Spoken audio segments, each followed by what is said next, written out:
As far back as I can remember, I dreamt of a normal life. A life filled with normal things. A life where monsters don't live in closets or under the bed. A life where ghosts aren't real. I just wanted to be normal. But that didn't happen. It wasn't meant to be. Since my early 20s, I have experienced profound paranormal events that would change my life. Extreme poltergeist activity, living amongst those that have departed this earth in ways unimaginable. It has affected my loved ones and children with no end in sight. I could hear things, see things, and feel things not of this world. I asked myself if this was a gift or a curse. With the help of my mother and close friends, I emerged a paranormal investigator. Since 2013, I have been on a relentless journey to learn about the paranormal. This is my time to share my journey with you. Welcome to my Paranormal Soapbox. Hello and welcome to my Paranormal Soapbox. I am your friendly neighborhood ghost hunter, Justin Brown. We are presenting episode 48, and we're doing another freestyle, 2 hours of anything you want. We're going to do some Q&A. We'll answer any of your questions. It could be paranormal.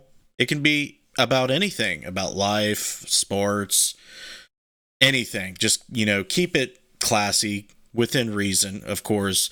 This is something that we like to do for you guys, our casual and normal supporters of the show, normal viewers. We really want to get some questions, some interactions from you and give back to you guys during the show. So thank you very much for, supporting us and making the show what it is. Of course, we have both my partners in crime tonight, Jess and Missy. Are you girls ready to do this tonight? Ready, Freddy. All right. Well, if you guys don't know the drill, there's no topic. We'll give you some updates about what's going on with our field research team and our video content. I know Val had asked if we do any meetups before the show started. We do Paracons in June. The last weekend in June, we're going to be in Kentucky at the Mid-South Paracon. And that's Keith Age's paranormal convention that he does every year. I think it's the biggest in the Midwest and East Coast. Maybe the Midwest. I don't know about the East Coast. But you can come see us. It's a 3-day event in June, the last weekend. Just to be sure, I will give you the exact dates. Do you want to start shouting out some of these people while I look real quick, girls? Sure. I've got Bill Davis, Derek Schreiner, Christy Brown. I've got Daniel Greer, Nikki Bow, Josh Bender,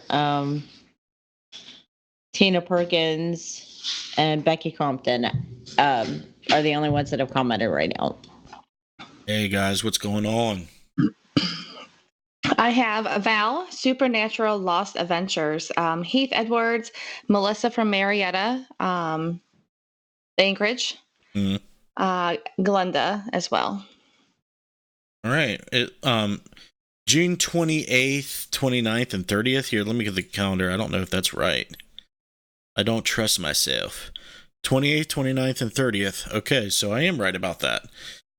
So I think in July, the following month, we'll be at the Gettysburg Bash, the 4th annual one, I believe, or the third or 4th. I think, yeah, I don't remember now. Now I'm second guessing myself. I know, me too. 26th, 27th, and 28th for that, and it's going to be at the Wyndham Hotel in Gettysburg, of all places. So those are the two big ones we're going to. We might do another one later in the year. We'll see how these two go.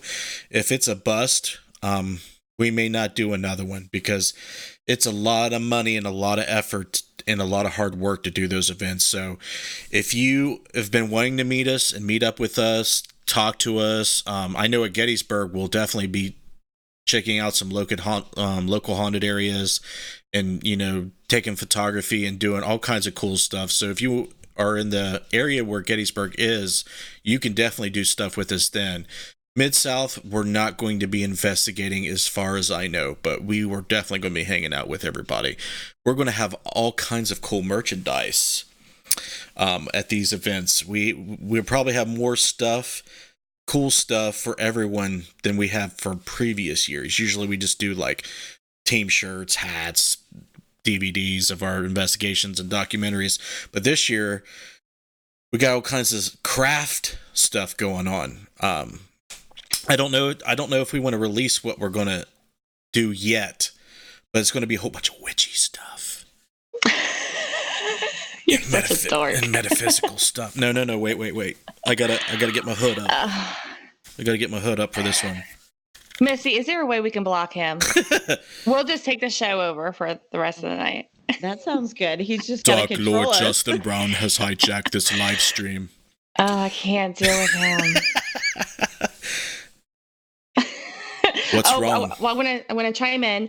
Limelit Girl, William Bennett, and Deborah Seagraves, and Summer Spalding is on. Summer Spalding.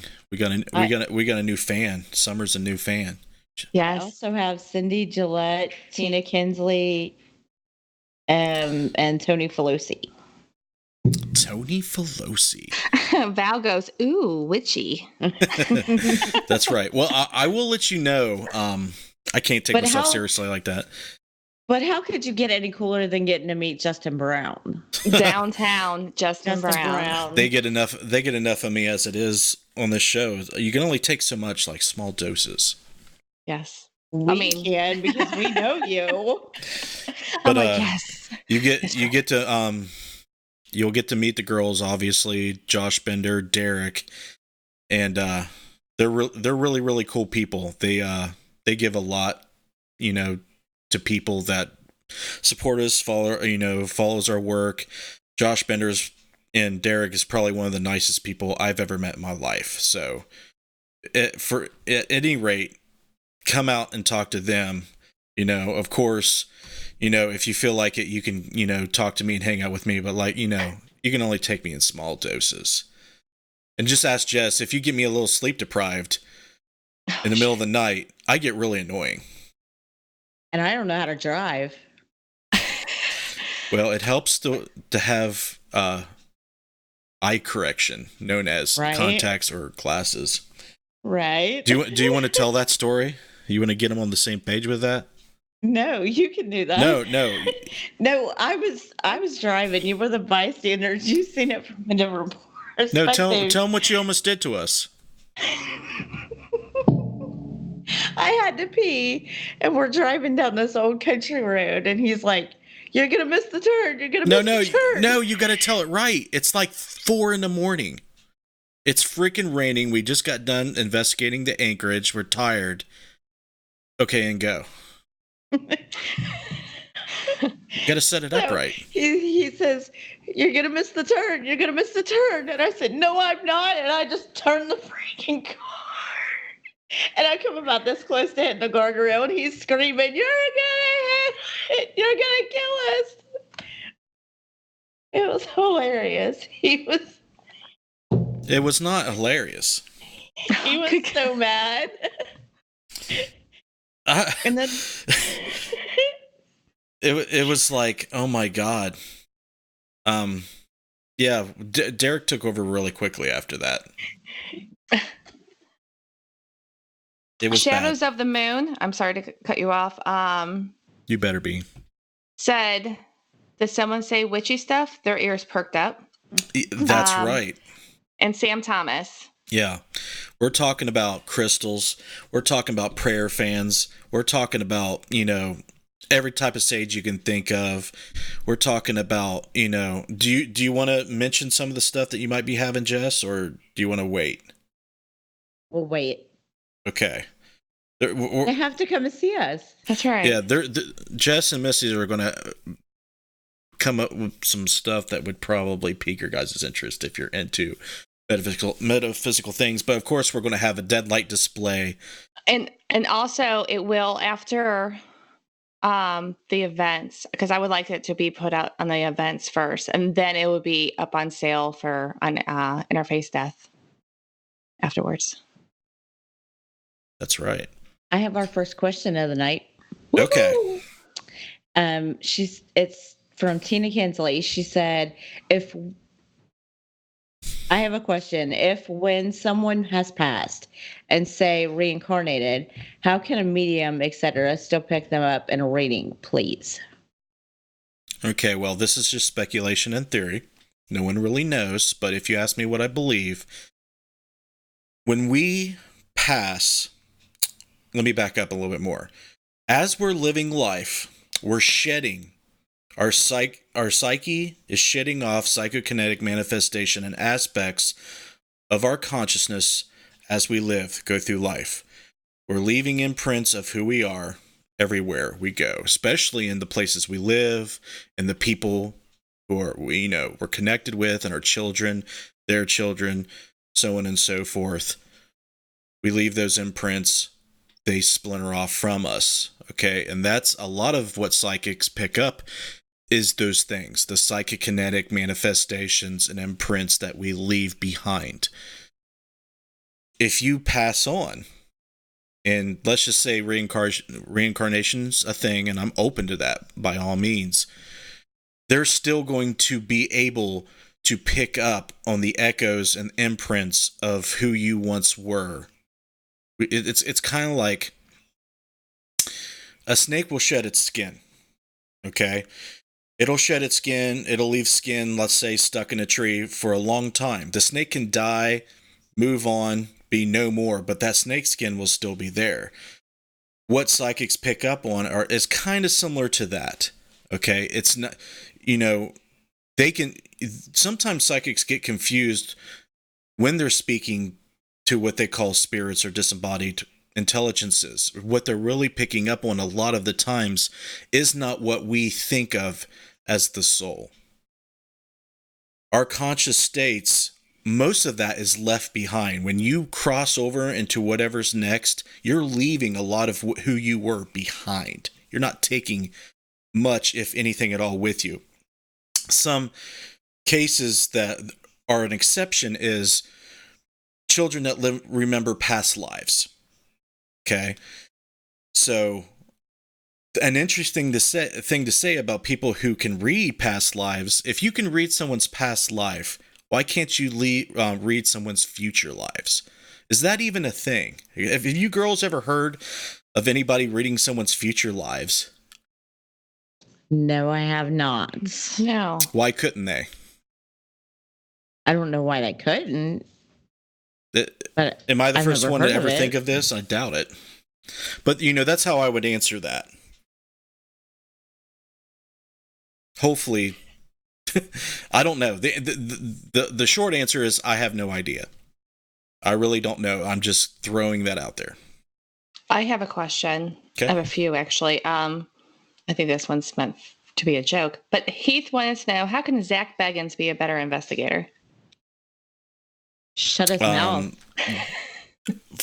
Be a better investigator. Well, on TV, he's doing exactly what he should do on TV, which is entertain people and get all kinds of ratings, because that's what he's done. That's what he's doing. That's what he should continue to do. But he's not trying to appeal to reputable, legitimate, science-minded paranormal investigators. He's appealing to people who are enthusiasts of the paranormal, who get scared and creeped out and get thrills from it. Which is, there's nothing wrong with that. I think that's great. I think that's fine. But as long as you can distinguish, entertainment from reality, everything should be good. Anybody who is serious about looking for answers and doing things properly should never, ever do it in a setting that Zach Bagans does it on his television show. The reason that is you're constantly under pressure to produce some type of activity to entertain people. So, of course, they're going to call dust particles, light anomalies, everything that they hear scratchy or weird on the recorders, a ghost, talking to them through the recorder as an EVP. Every time, I mean, they've been doing this for how many years, and every time they hear a bump, they're like, "Did you hear that, bro?" I mean, how many times can you react to that the same way? You know what I mean? It's like you get jaded after a while. So I'm sure that when he actually investigates, he's nothing like that. Val had a question. Spirits are energy, right? So do you believe that using crystals and its energy properties can help with communicating with the afterlife?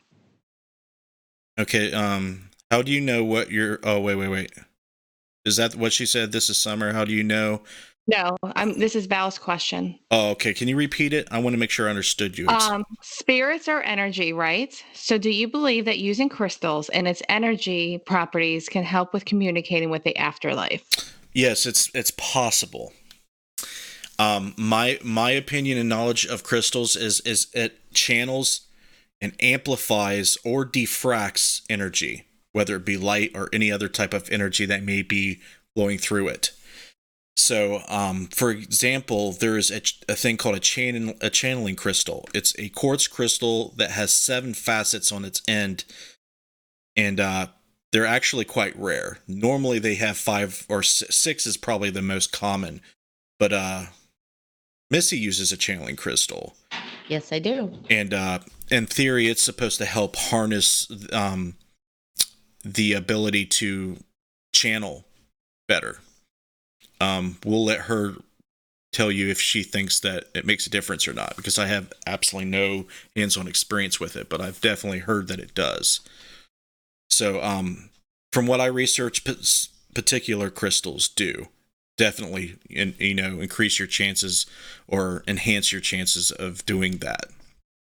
Well, you tell me. I wore it at Randolph County, and then I didn't wear it at Rhodes Hotel, and then I wore it at the Anchorage. Mm-hmm.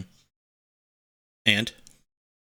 I think it worked. I think it helped at the Anchorage. Why? More than I picked up. I seemed to pick up more. Like I was describing people to you that I've never done that before. I don't think. Well, I think you've been getting better. You've been trying to get better at that. So each time we go out, maybe you get a little better. But again, you're not always going to maybe connect with every place you go to as well as others. Right. So, but I was walking around the Anchorage in my sock and feet for a while until you made me put my shoes on. You don't make it out like you were trying to connect with the location. Don't lie. She had her socks on. Her feet were hurting, and I was afraid that she was going to hurt herself walking around. And I can just hear someone right now like, "Oh, you let your investigators walk around in bare feet. What kind of group are you?" There's those people out there, and I just don't want to hear their mouths. You sound like that guy off that movie. What's that? Sling Blade. Yes. I have a question. Shadows of the Moon said, I have a question. What is your guys' theory on why there are states that have haunting of ghosts, and why is it that over in Europe and such have more lore hauntings? Okay, let me make sure I understood that. Let me go back and read it. Who asked that, by the way? Shadows of the Moon. Okay, let me see if I can find their question here. Read it to me again. What is your guys' theory on why there in the States have hauntings of ghosts? And why is it over in Europe and such have more lore hauntings? Lore hauntings. By lore, it's probably what I'm getting from that is it's more legend. And here in the States, we're only like 250-ish years old. It's not very old compared to the history and the age of civilizations over in Europe. That might have something to do with it. Culturally, we're similar, but sometimes, in some instances, we're different. The UK, people who live in UK are 10% more likely to believe in ghosts than we are here in the States, which is actually a huge difference. They just, they have not shifted into more of the science-minded, materialistic, objective type of mindset than we have here in the States. And hopefully I'm answering your question right, because by lore, that would kind of describe more of a story of, or more of a legend tied to it. So yeah, there might be some kind of castle that's been there for 500, 600, 700 years. I could see how there would be some kind of lore attached to that. And, we've only been around for a couple hundred years. So that would probably be why, is the age difference and a little bit of a cultural difference. Okay. Do you have any questions, Missy? I had one. Derek wants to know, why is it that he keeps having more profound experiences at locations and more frequent? Me. I knew that was coming. Yeah. Tell Derek, well, I'll tell him, Derek, buddy, the more you're around people who are trying to alter their vibration and bring, the closer we become as a group, and the more I try to raise my vibration and alter my vibration that will affect you, the more open you're going to be. If you were in a group for 2-3 years with a bunch of just scientific, skeptical like people, the less, experiences you're going to have, and the more cut off you're going to be. That's just going to happen naturally. The exact opposite will happen. A lot of it has to do with the mind too. I'm breaking down barriers that the mind put up around you. Now, Derek, he's comes from a military upbringing, strict upbringing, no nonsense. We'll just leave it there. He's going to put up barriers to protect his psyche and his reality so he can cope with certain things in his own way. Especially being in the EMT, like if you were, an empath and you were trying to save these people's lives, you were seeing these people die, you won't last very long. Okay? You have to cut that off and put it over there for that time being.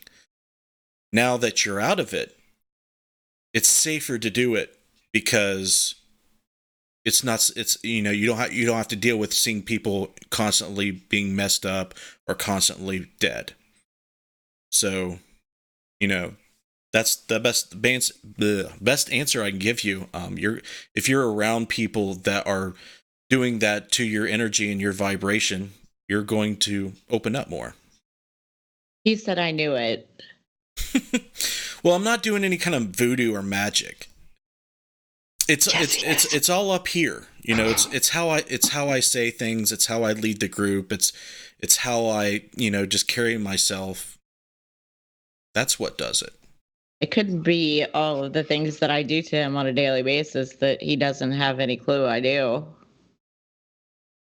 Now, if I have to come over there and fix things again, I'm gonna bust your ass. I didn't do anything. I'm kidding. Okay, I'm just giving a warning because damn it. Bill Davis said the ghost of Andre the Giant could fuck you up. Bill Davis. I have a question from Summer. She says, how do you know what you're picking up on is legit and not something your mind has made up when you're trying to pick up on something, if that makes sense? You go first. Okay. I've already discussed this with her, and actually it came from you because I seem to doubt myself and second guess myself, but you treat everything that's coming to mind like it's facts. And if you are wrong, you're wrong. It's going to happen. It will happen, and don't let that, bring you down. I have also noticed when things stop coming, I stop myself from trying to reach, because I feel your mind does play, like, just assume things. Yeah. Which is not necessarily wrong when your mind's assuming, but then, it's kind of like, then you're kind of like cold reading, of a location or somebody, or, something like that. So Mhm. I've learned just to stop. And if that's all I get, then that's all I get. Okay. Everybody has psychic ability. Okay, guys, if you're watching this show and you're triggered by that, I'm sorry. Everybody has psychic ability. Everybody has intuition. If you're listening to me right now, your brain cannot process information fast enough and reply to what I say as fast as we do. It's already been proven that our precognition is in effect all the time. We can reply quicker than our brain can process it and then understand it and then reply. That being said, the intuition that psychics have, you have to understand what you can do. Some people can see things. Some people can hear things. Some people can feel things. Some people can just know things. And some people, just can do it all. All right.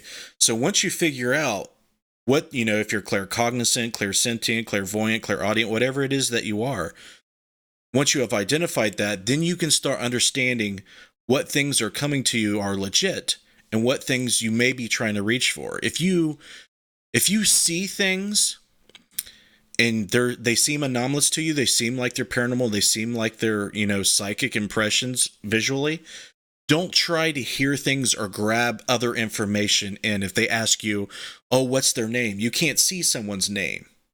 You're just seeing things. So don't try to think too hard about giving that information. If you're not good at that, don't try to on the spot like that. Now, I don't have the expertise to tell you how to hone certain things, but I can help, if you have an ability, make it better. But there are very, very talented and gifted psychics out there who can get in touch with you and develop different types of skills that you don't already possess or not that great at. So just to add to what Jessica said, find out what you're good at, let it come through. If that's it, then don't try to reach for any more, and don't try to go outside your lane.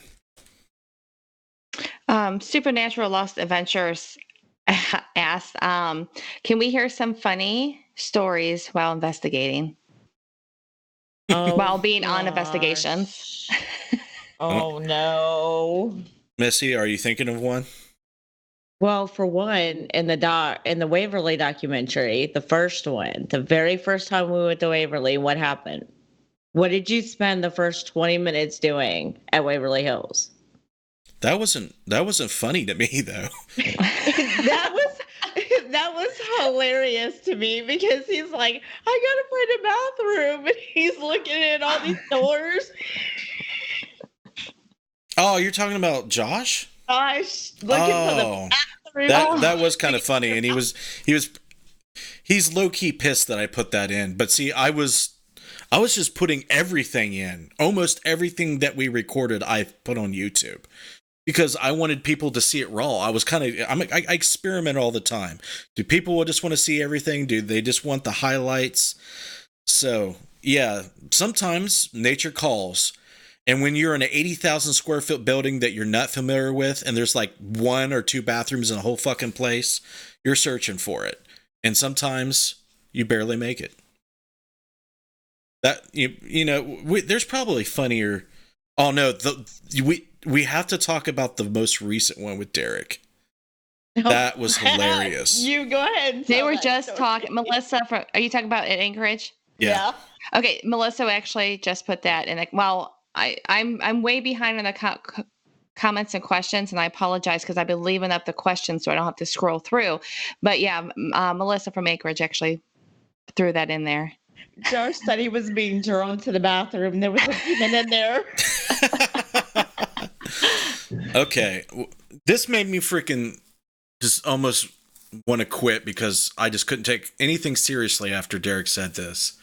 And it was a cool experience because we're at the Anchorage in Marietta, Ohio, a couple weekends ago, and Derek starts feeling this cold energy around him, and he's like, I feel something really, really cold. So I wanted him to move, and I pull out a millimeter to measure the temperature, and I actually see a 5-degree drop. Just boom, 5-degree drop. So I'm okay. We're getting some kind of validation on the meter, and then it raised back up 5 degrees and flatlined again to where it was and baselined. But it had moved back over to where the Derek was, and his back's against the window in this hallway. And he's so overcome by this experience, he can't say what he wants to say. All he can think of, he's like, Justin, bro, there's something standing behind me, bro. And he doesn't. No, he said, it's behind me, bro. It's Didn't behind he me, say bro. that? He said something to that effect. He said something Yeah. to that effect. And It I'm was like, so funny. yes. And I say to him, Derek, are you Zach Bagans all of a sudden? Yes. He's like, I guess so. And it's almost like you had to be there because it was so out of character for Derek to say that. He doesn't talk like that at all. And for him to freak out like that, it was like, Yeah, his eyes were huge. Yeah, he's not used to having all these experiences. It's starting to get a little bit weird for Derek. And in his defense, he just wasn't ready. And that's all he can come out with. So that was hilarious. I mean, we laughed for the rest of the night about that. It was great.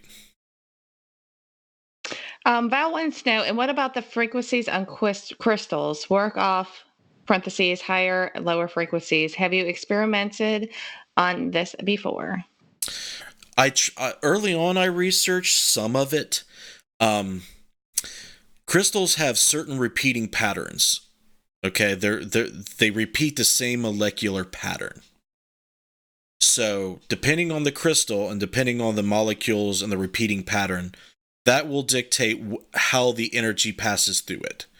Now, assigning certain frequencies to the crystals, I don't know. But you can, in theory, use different crystals to do different things. But before you do that, I want to put emphasis more on the mind. If you believe something that a certain effect is going to happen, crystals really are just tools. I could pick up this nasal spray. If I legitimately 100% believed that this could help me do something, it would work. Just like a crystal would. So, because he believes that it's going to help him breathe and it doesn't. Well, that's because I suck. It's not the nasal spray's fault. Don't blame it on the nasal spray. So, I have looked into it to kind of tidy up this answer. I have looked into it. There are different things that you probably can do with it, but I would just stick with something that you work well with and just use that and don't put too much emphasis on frequency. Melissa from the Anchorage wants to know, what location have you guys been to and you felt the saddest energy? Beverly Hills Sanatorium. For me. I don't know about the girls. I did feel sad at the Anchorage, though, at a certain point. I know because she's, co-owner of the tour company. I was upstairs. Okay, if you go upstairs and you enter that area where the rest home housed a lot of people in it, you turn left, and then you turn left right into that first room on the left. In there, I picked up on an older lady, and she was very lonely and not very happy at all. And when I sat in there for a while, it got worse. So I felt like there was a lot of people in there, in that room especially, that was not very happy at all. But Beverly Hills Sanatorium was really bad. It hit me like a sledgehammer to my face. It was like feeling the emotion of all 6,000 or 7,000 people that knew they were going to die, and there was nothing they could do about it. And mix that with people in a rest home there too that knew they were going to die of age and other disease. So it was bad. What do you guys? How would you answer that? Waverly was bad. Is bad. There were certain places in Rhodes Hotel that were sad. Certain rooms. Jess, what do you think? I mean, I've only been, well, technically 3 locations. So between, what was the first? Stanford Center, Rhodes, and Anchorage. I think Anchorage and Rhodes is like 2 different types of emotion that I got. Like I was able to connect a little bit more on Rhodes, I believe. But I did feel some sadness from the Anchorage, but it was kind of like a different sadness of what I was picking up compared to what I had at Rhodes Hotel. Yeah, and another thing about the Anchorage, I felt, and I really didn't convey to Jessica and Melissa a whole lot, but I think they got I think they kind of knew. The big question mark there is, was it used for the Underground Railroad? And the answer is yes. I would bet the ranch on it. But here's the thing when it comes to places that are known to be Underground Railroad and places that are, I'm not sure. The family were abolitionists. The people who built that and the family surrounding it were abolitionists. With that being said, they were high society people. So they had to be extremely careful how they did this. So they not just had one place or 2 places. They had a dozen or more places where they would switch back and forth, where they would help, the people run for freedom, get out of, slavery. And that place was definitely a place that they let people come who are trying to get, run from slave owners in the South and get, far as north as possible.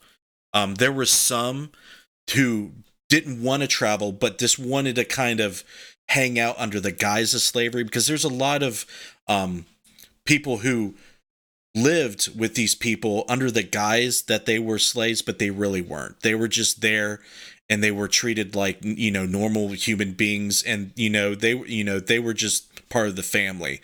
And if people came by that weren't about the abolitionist movement, then they kind of played it off like they were, to the point where they wouldn't cause any noticeable things. So that feeling, the feeling you get from those places, the pride that family felt doing what they did, it was almost like it kind of gave them a rush. Like, we could lose everything, we could have a mob at our door, this is freaking cool. Like, they felt like they were doing something extremely important, and they didn't give a fuck if they lost everything. They felt like what they were doing was the most important thing, one of the most important things. And that wasn't the only thing that family did. They did other things that were really cool. I just don't know exactly what it was, but if there was an extreme amount of pride that I felt, especially from the man, Mr. Putnam. Missy, you have any questions? Because I can keep going. I have a couple. Tina Kinsey wants to know what you think of the apps, and do you think they actually work, the ghost apps? For the most part, no. I mean, your eyes and your ears and your human body are way better than the apps. Of course, in theory, an entity, a ghost, a spirit, what have you, they can do a lot of cool things with electronics. Here's the thing with the apps. They're designed to pump out all these responses and all this activity where none exist. They do that because the normal paranormal enthusiast, does not want to sit around in a dark room all day and all night with nothing happening. Most people are not interested in that. So they have this thing that'll point them in, a ghost radar, or these words that pop up, or this app that spits out jumbled words, and you can make it say whatever you think it says or sound like it says. The best advice I can give you is to sit there with a recorder and use your body. That is the best advice I give you. All these people that grew up in haunted houses, they didn't have the apps. All the people out there have experienced profound paranormal encounters are not using Echovox. They're not using Ghost Radar. They're not using a portal. They're not using that stuff. It's just happening to them. So that's my answer to that question. Tony Felucci asked, do you believe we can open portals or energize an area with sound vibration that entities can use to better communicate? It's possible. I use sound in the Reiki healing I do. So yes, it does affect energy. And yes, it is possible. I know a lot of people, they use infrasound. And I don't think infrasound does a whole lot. I think you need to experiment with the full scale, solfeggio scale. And there is a whole lot of research that needs to be done in that area. I think a lot of people try to do the research, but they don't always do it right. And they don't always collect data right. If Tony has data that he's collected, I definitely want to see it. I definitely would be interested in it. But to answer the question in short, yes, it's possible. Alec Bob is watching. Congratulations, Alec Bob. Yeah, buddy, you're hitched. Your life is over. Gotta get the hood up for this. Okay, gotta get the hood up for this. Somebody cut that damn Alex, thing off. You are now part of the married clan. Your balls have shrunken back into your body. And your life is Stop. Okay. Yep. Val had a question for me and Missy. As psychic mediums, do you hear the voice of spirits? And if so, explain how it sounds to you. I do. If you want to go first? Yeah. They sound like, to me, they sound like they're in a hole, or like they're far off, like yelling at me, almost yelling at me. And sometimes it's kind of hard to make out. Justin, what would you say? That's a pretty good way to explain it. I don't hear a whole lot of things, but when I do, it sounds weird as AF. It doesn't sound like they're in a well. Almost. Yeah, or it could sound very distorted too. Right. It can almost sound like the most craziest thing I've ever heard. Almost sounded like a different language, and I don't understand why that is. I think it's because some people have more of a clairaudient ability than I do, and the better you have it, the more you can understand, and probably the clearer you can hear things. But yeah, it rarely sounds normal to me. Most of it, when I don't actually hear things, it's almost like it pops into my head. It's like a claircognizant thing. It's a totally different ability, so I really don't hear a whole lot. No, I have heard it up like close to my ear where it was clear as day. Like the person was standing next to me, but most of the time it's like an echo or a far off, yell. Yeah, you're constantly saying, what'd you say? Like you're deaf. Right. See, yeah. I've heard a few things, and it feels like they're right. I mean, I actually just talked to Justin about what I heard the other day. And I mean, it felt like it was right near me. Yeah. And then a lot of the times it's just whatever just comes to my mind and I speak it. It's like I don't necessarily I'm not paying attention to what's coming out of my mouth. It's just what they're feeding me, and I don't necessarily register it. Mm-hmm. Yeah, it can get really weird really fast if you're not like super. But then when you talk to the person who you've been, talking to, this is for you, Missy, when you're like, hey, Justin, I just heard this voice. And he goes, oh, that's normal. Everybody does. And then you're second, like you thinking you are batshit crazy. And then he's like, I forgot, like I was wanting to stab him in his third eye and possibly his right eye at that time. I was like, that mother.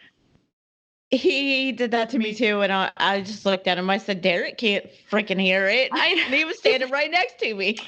And then his answer is, because you're psychic. Like, really? Right. Like, downtown Justin Brown. Yep. I cannot hold back the smartass all the time. I know. I can't do understand. it. I'm an asshole.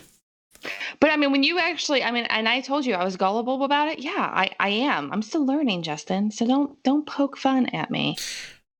I can understand how someone like time, right, but I can understand where you're coming from because you're just like, whoa, like when you legitimately have this experience, it's almost like it's, oh, this is a sign. This has a huge, deep, and profound meaning. When sometimes it's almost like you just hear something and transient. Right. It has no meaning other than. Or they were having a conversation at that moment in time and you walked by and you happened to hear it. Right. Well, what was said was really mind-boggling to me. If you want to touch base on that.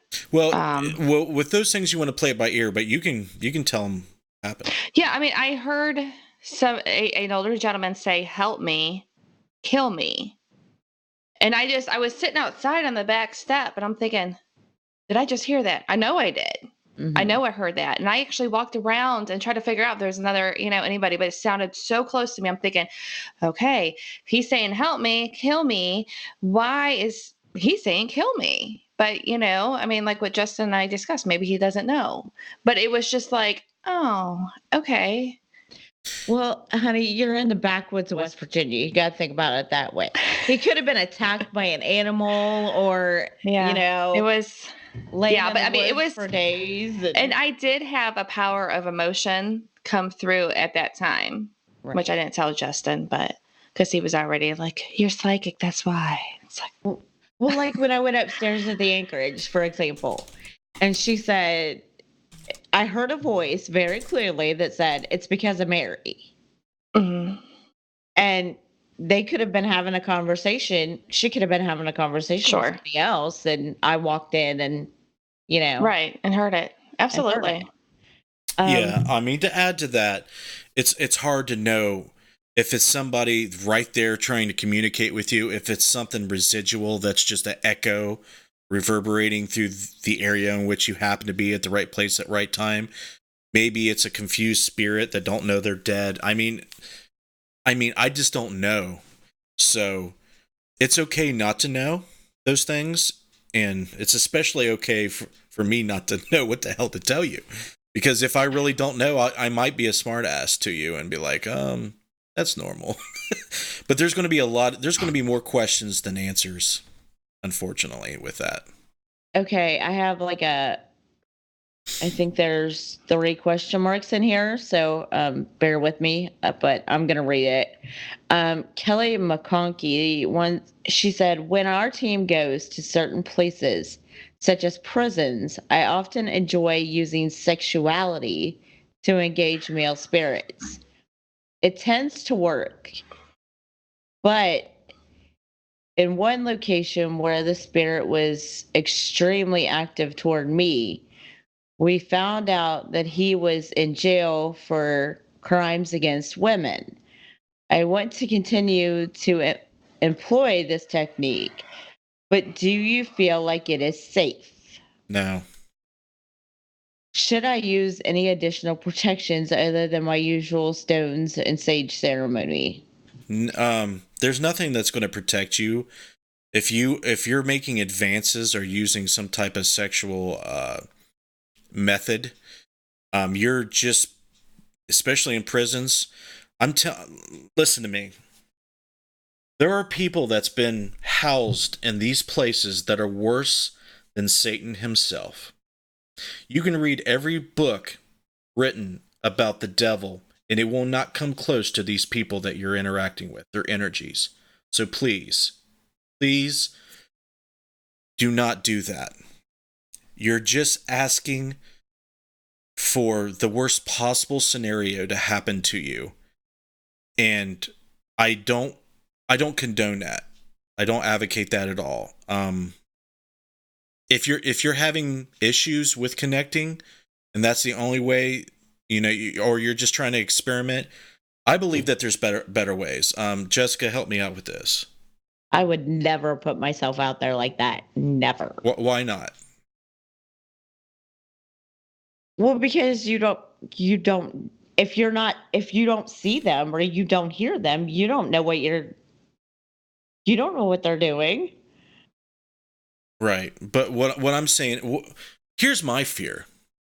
I have children. Right. If something attaches to me and comes here and affects my children, not only is that going to be bad for them, I'm going to be held responsible for that, and I have to live with that, and I'll have to deal with that. So it's one thing doing it to yourself, but if you have loved ones around you, I'm telling you, these people, once they see your weaknesses or these energies, if they're bad, especially in prisons, okay, they're going to find your children and your loved ones, and they're going to go to them, and you're going to have to deal with that. Kelly said, "Yes, sir. That's all I needed to hear."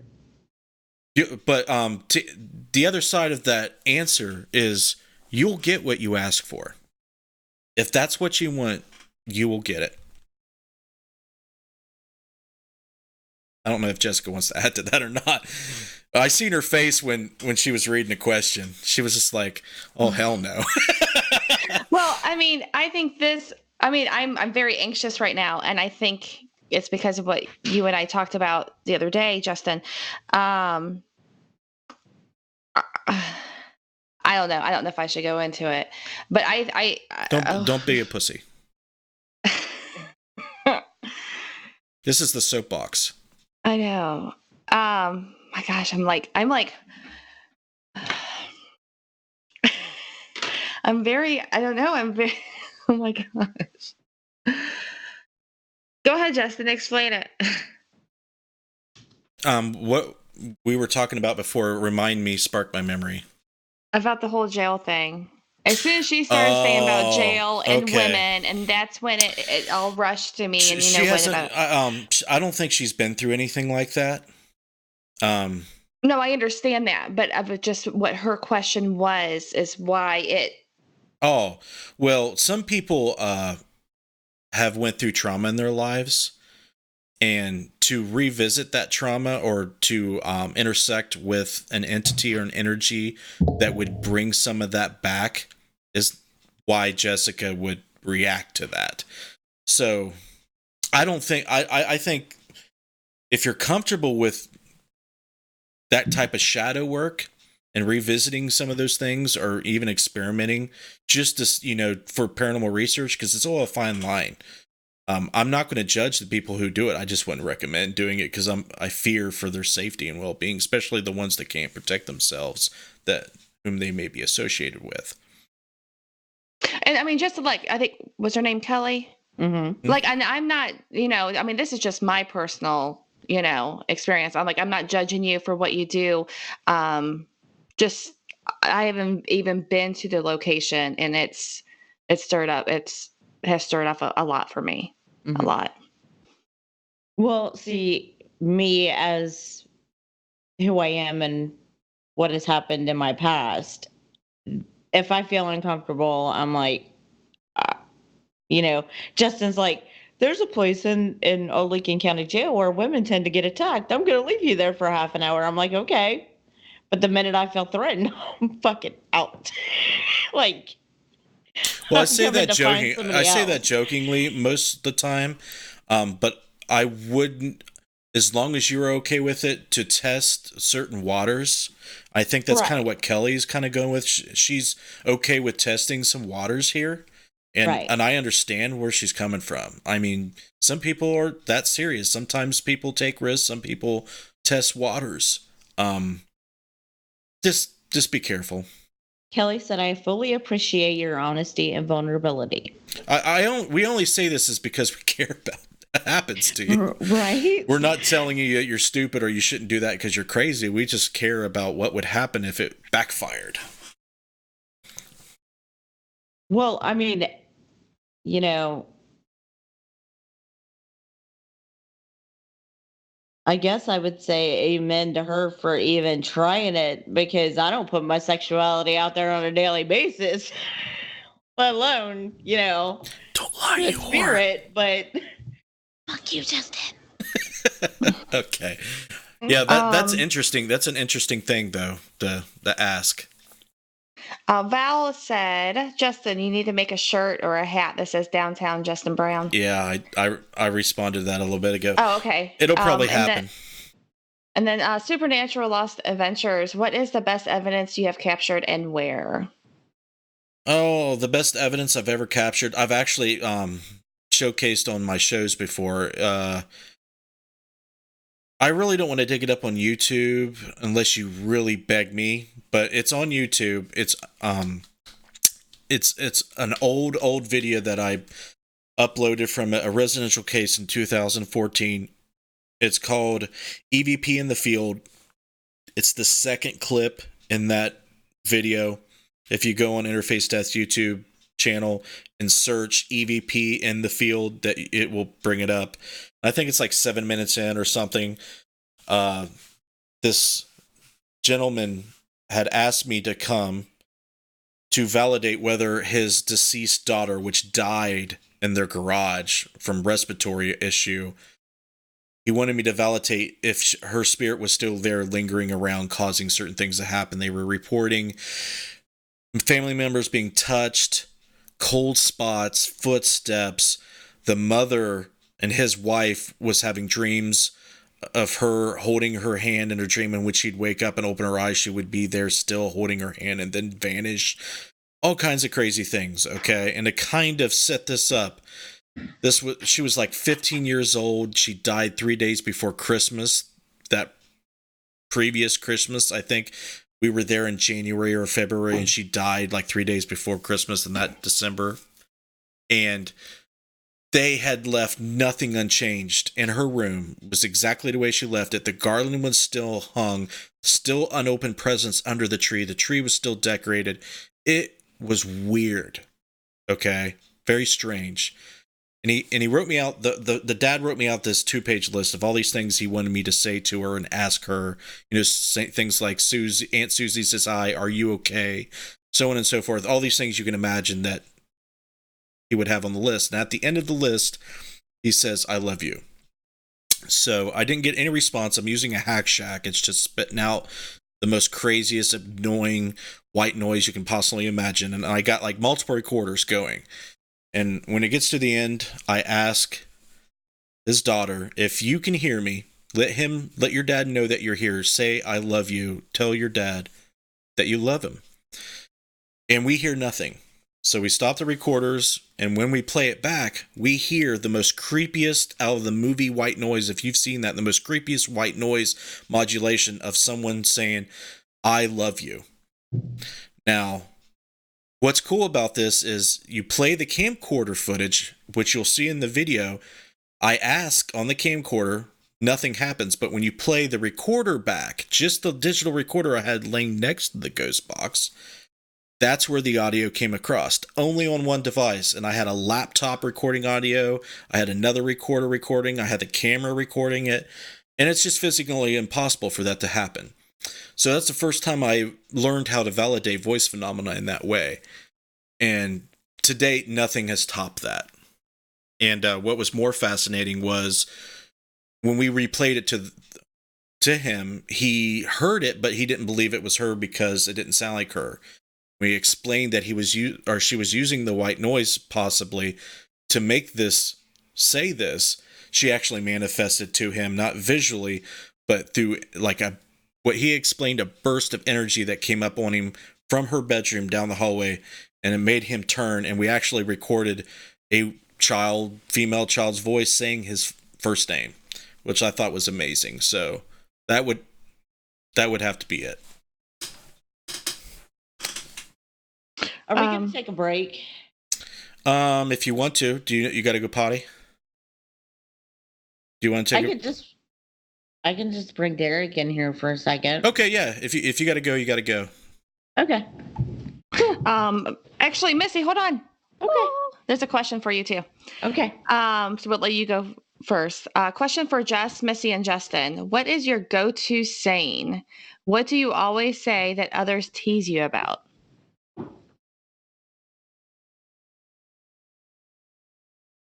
I don't think I have one.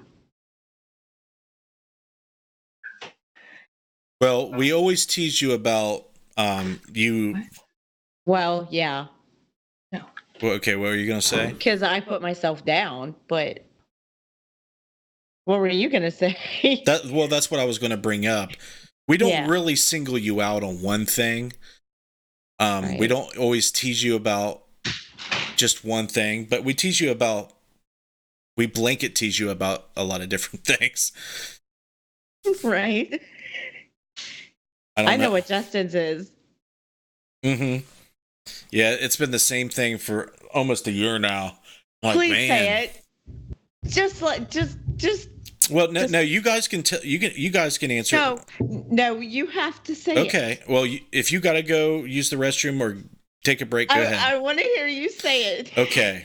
We're at Gettysburg Battlefield Bash last year, and we're at a KOA campsite. That's where we're staying for the weekend, and we're just joking around. And I remember hearing this comedian that had a bit about how his penis looked like an acorn sitting on top of a bush, and I always found that to be funny and very oddly true in a lot of cases for a lot of people. So I said I told my own version of the same joke. Oh, Dennis Eslock wasn't subscribed. I'll whip him later for that. But I told this joke about how I had a acorn-sized penis, and I swear to fucking God, I have not heard the end of that since then. And yeah, every time they see a picture of an acorn, see a meme with acorn in it, I get sent the acorn meme. And that is a group meme. And there's one more thing that we make fun of you about all the time. What is it? I can't remember right now. Can you remind me? I've said it for 3 weeks in a row now. I can't think of it. I don't know if he should do that one. It's not my fault. Oh, that one. Yeah, that's fine. Yeah, that might trigger some people. Okay. If they really want me to hear the story about that, that's not really like, you don't tease me with it. That's just you join in on the joke with that. I don't know if that qualifies as teasing me.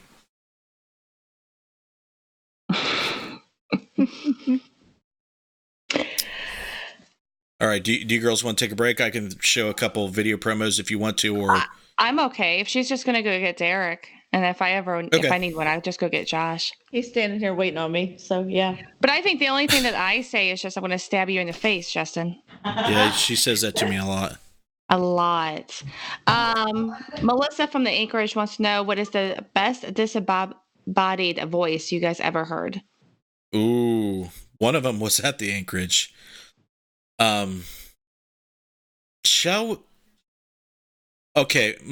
Melissa, tell me if Jessica has let you listen to the clip I sent her. If she hasn't, let me know and we'll play it for everybody right now. I'll give everybody a teaser. Oh, you mean the other Jessica? Yes. Okay, because I was like, I didn't send it to anybody. No. I sent it to my mother. The Marietta girls. Marietta Jessica. If she has not let you hear that, we'll play it now. I think the loudest, craziest disembodied voice was the Sanford Center in Moundsville. That was insane. Would you like to tell the story? Yeah, we had just left the archive from talking to Steve Hummel, and we're starting to investigate out of the archive. And we come around the corner of the hallway. The hallways kind of go in a big square, or a rectangle, actually. When we come around the corner, we're standing there, and we can hear something at the end of the hallway. Well, ultimately, everybody wants to rush down there. So Justin's like, everybody just stop. Nobody say nothing, just listen. Stand here and listen. Everybody be quiet. So we're standing there listening, and you can hear talking at the end of the hallway.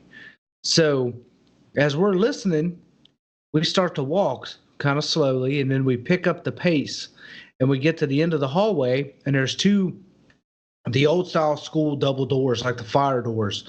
And we're standing next to these doors, and you can hear somebody in the stairwell talking, plain as day. And we're looking through the windows, and there's nobody in there. So we've got our cameras at the doors and our recorders up against the doors, and we count to 3, hoping to open the doors and startle somebody, because we actually thought somebody was in the stairway. And we open the doors real quick on the count of 3, and they're still talking. And we've got all this on audio and video recording. And then we walked the whole school, and there's nobody in the building but us and Steve. And Steve didn't hear any of it. He was upstairs, right? He was in the museum. Mm-hmm. Yeah, he was in the museum. Okay. Yeah, that is going to be, I think that's the Devil's Hour episode. There's 2 episodes we released of that investigation. There's the Devil's Hour at the Sanford Center, and then there's the Spirits of the Sanford Center. So if you go on the YouTube channel, you can watch that back. It's our reaction to it's pretty incredible. Okay. Well, real quick, I just want to say that Derek, Wake Paranormal TV, said his little line is behind me, bro. So you're getting teased. You're getting teased. Exactly. Yeah, I figured that was coming. Yeah, Derek's probably going to get teased about that for a while until there's something else new that comes in. Okay, we're going to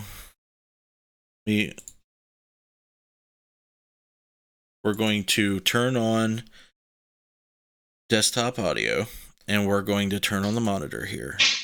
I'm going to blow this up. Okay, hold on. I'll set this up before we begin. Okay, what we're looking at is Jessica during her walkthrough at the Anchorage. We just walked into this room. This is one of the first rooms she walked in when we went upstairs. And Jessica, do you want to go ahead and set this up? Sure. I walked up the stairs. On the top of the stairs is a room, and when I walked in there, I was feeling a man, which I picked up on the feeling a couple days prior, actually.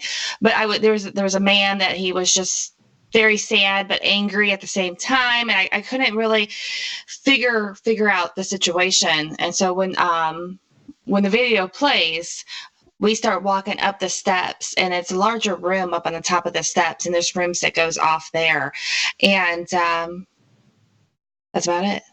Unless you want me to. No. We'll go ahead and play it, right? And we'll see if anybody can make out what this voice says.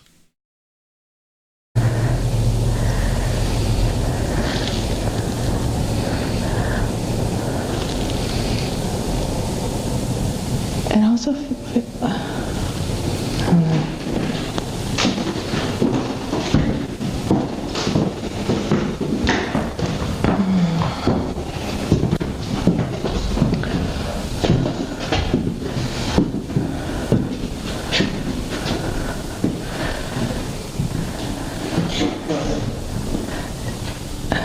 Did you just say something? no. Did you hear that? Yes. Okay, I'm going to replay it a couple times. I did hear something.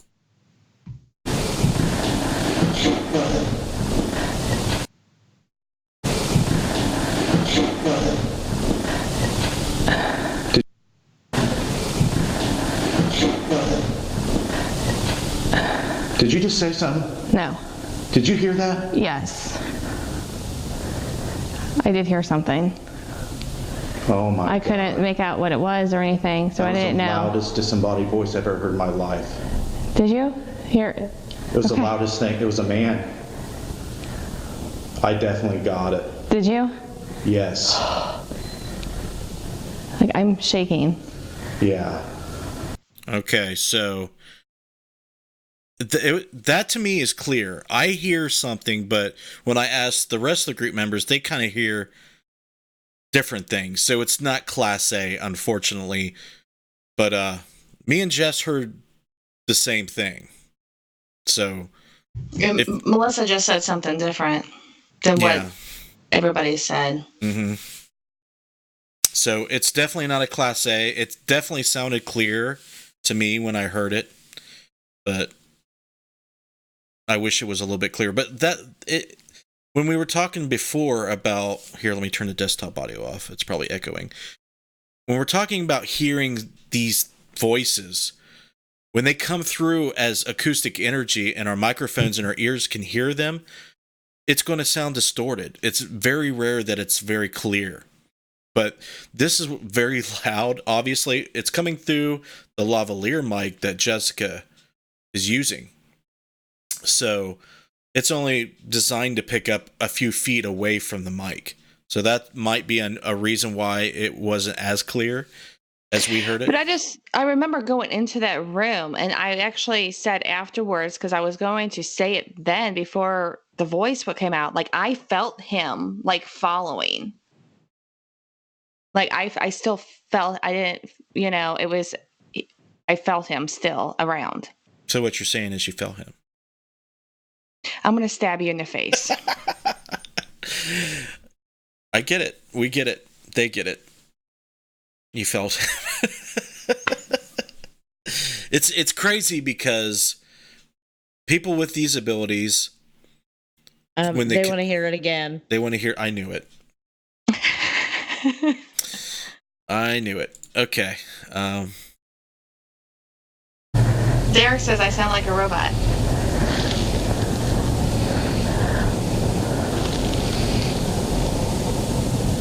And also, well, he sounded like a Zach Biggins, so we'll just go there.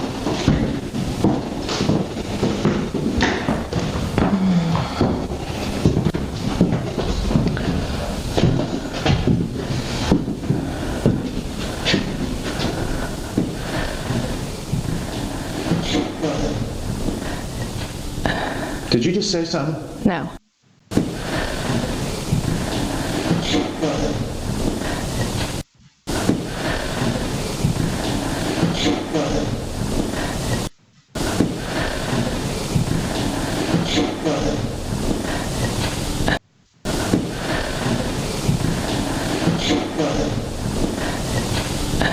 Did you just say something? No.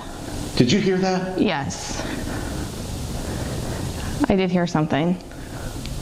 Oh my I couldn't make out what it was or anything, so I didn't know. That was the loudest disembodied voice I've ever heard in my life. Did you hear it? It was the loudest thing. It was a man. I definitely got it. Did Kelly you? hears Yes. Jessica. Like, I'm shaking. Yeah. Okay. Yeah, the reason why you guys might hear the girls or me sound like a robot is I have to enable the desktop audio, which doubles our audio, and it makes it sound weird. But there you go. It's definitely interesting. So there you have it. Melissa says she hears keep running. Yeah, that's not what I hear, but you may be right, I may be wrong, we all may be wrong. What do you hear? I'm not going to say yet. And I want to get more feedback from the community that watches our videos. So when this comes out, and you're going to have to be patient because I'm not sure exactly when it'll come out, but it'll be on the second episode of season 6 that's coming out this summer. So when we release it on the video, I want to hear what other people hear. It's not going to be subtitled. We don't do that on our channel because we want to know what people think they hear without having any suggestion what we think it is. Yeah, Bill Dennis. said Jessica too. I'm sorry, what? Bill said he heard Jessica. Oh, that's interesting. Have sweet dreams tonight. No, I mean, well, actually, that won't.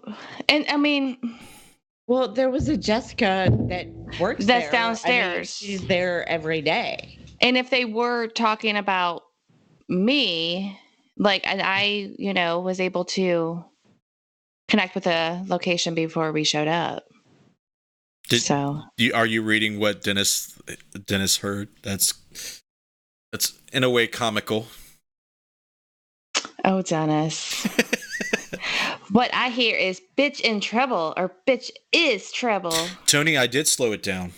I don't have a rendered video of it slowed down, but you're just going to have to be patient, guys. That's not the only thing that we caught there. And when we release it, we'll have what I probably will do, but it's probably only going to be for patrons only. Patrons will get to see all of this live footage, raw, unedited, and analyzed in real time by us. That's a perk that they have. So if that's something that you would like to see on our end, all you got to do is pledge $1 a month and you get to see all of that. But we'll probably be live streaming that on the Patreon page of the live review once we get there, and that it'll probably be coming up very soon. Actually, we need to do the first live review is going to be from the Rhodes Hotel and then the Anchorage. So we have 2 live reviews coming up. Yeah, it's definitely 3 symbols. Yeah. That I don't think that could be debated a whole. But I just teased you guys. You've been officially teased. I couldn't resist because I know Melissa may not have heard it yet, and I don't know how often she gets a chance to. Jessica would have to show her from her phone because it's private. But Melissa, message me the email that you use to log into YouTube, and I'll give you access to that if you want to analyze it yourself. I will do that for you. Uh-oh, doggy. So do we got any more questions? Do we need to fill the air a little bit before we get more questions? I think, and I apologize if I did miss a question because they were coming in hot. But I think I'm all caught up. Okay. Are you caught up then? Sandy and Jamie just jumped on. Yeah. Okay. I'm all caught up. All right. So yeah, guys, our next investigation is May 4th at Old Licking County Jail. And we kind of touched on that earlier when Jessica was talking about she picks up on things pretty good. Just as good as some of the top psychics that I have that I know about or have seen do their thing. I mean, she's right up there, so she's doing very well. She connected with a few other things. And what's interesting with Jessica, what I'll do with her that we discovered works well is we'll get on a video call, much like this, and she'll want me to show her pictures because she doesn't want to trust herself by typing in a location and bringing up a photo because then an article might pop up or something, and she don't want that to happen. So I will put her on the call and I will show her. I'll share the screen and show her photos. And in this case, I think I showed you a video of the Anchorage. I have not showed you a video. You did. It was the Paranormal Quest, and it was muted, and you were just skimming through it just to see the location, not necessarily them talking. Because all you need is imagery of the rooms and everything. Yes, and I did pick up of what that house was used for, which Melissa verified too. Yeah, just now in the chat. It was pretty cool. It was pretty cool what you picked up on. But we'll do the same thing with the jail. Do you want to talk about that at all, or about what? About how things come to me, or the jail? Both. Oh. I don't want to talk about the jail. Okay, well, you can just talk about it in general. Like the process that we're developing to test the abilities. Okay, well, I think you explained it very well. I don't want to contaminate of me looking online, and so you just show me. And it's weird because like some of the pictures and some of the video that I see, I mean, I look at them thinking nothing, and all of a sudden I just have all these things going through my head, and it doesn't make sense. But then when I start telling Justin about it, later on, it all makes sense. And I mean, I've been pretty blessed actually to be I don't. The jail's messing me up right now. Okay. I don't know why. I'm gonna have a breakdown on your soapbox. Well, I don't want you to do anything you don't want to do or feel uncomfortable, but I will. I don't know if I should say much more. No, go ahead. Well, It's different if you're saying it compared to me. I'm struggling with the words right now. Well, I don't want to enter any information to you at all about but the the jail location. don't. Yeah, I don't want to yet. No. But no, because I'm feeling a lot. I'm already writing stuff down. There's a reason. It's not like there's something weird happening. It's all fine. It's all right. I get it. It's right as rain. All right. So yeah, I know the topic of psychic phenomena has been a reoccurring theme on this show. And the reason why is, of course, you girls are psychic, and obviously there's abilities that I've been able to share with you guys. And I don't make it a big deal. I don't label myself, as a psychic. But the way I like to convey it is everybody is just as capable of doing these things, and there's just varying degrees and varying different spectrums of what people can do. And what I like to do is shed light on what everybody's ability is. And I think my greatest ability is to make you feel extremely comfortable with yourself or about something, or the exact opposite. I can make you feel like you hate yourself and to disbelieve anything if you're close to me. And that it is what it is. I have a way with words, and I have a way with connecting with people, and I think, that's a gift of mine. And everybody, if they're out there struggling with the idea if the psychic phenomena is real, or do they have abilities, everybody? Hold on. I have a question for you. Uh-oh. Oh, okay. Emma actually has a question for Justin. Okay. Okay. So which one you want to do first? Emma's question. Okay. Here. They're expecting me now. Come on. No. She's gonna chicken out. Emma, sweetheart, come on. Oh, she's chickening out, and mommy put her on the spot. Uh-oh, I see somebody putting headphones on. You've been on this before. Sit down. They're waiting for you. It's okay. It's not a big deal or anything. President Trump is watching. It's not a big deal. All right, you can ask me your question now. Oh, he's talking. Go ahead.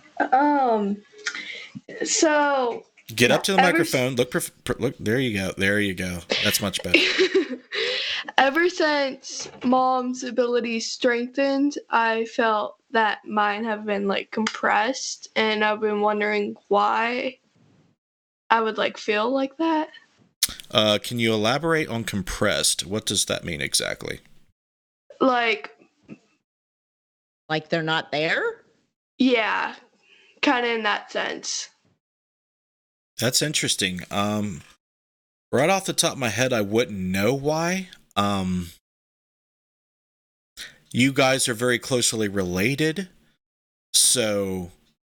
Well, yeah, she came out of her personal space. Well, obviously, that's why I said obviously. But if I were to speculate, maybe it's almost like she has lifted some type of expectation off of the spirit realm from you onto herself. You are not the only one now that can hear, see, and know. Now she is hearing, seeing, and knowing things, and you don't feel so much of a burden or so overwhelmed with the energy. Does that make sense to you? Yeah. So I don't want you to feel alarmed. You almost look like there was a sense of relief there.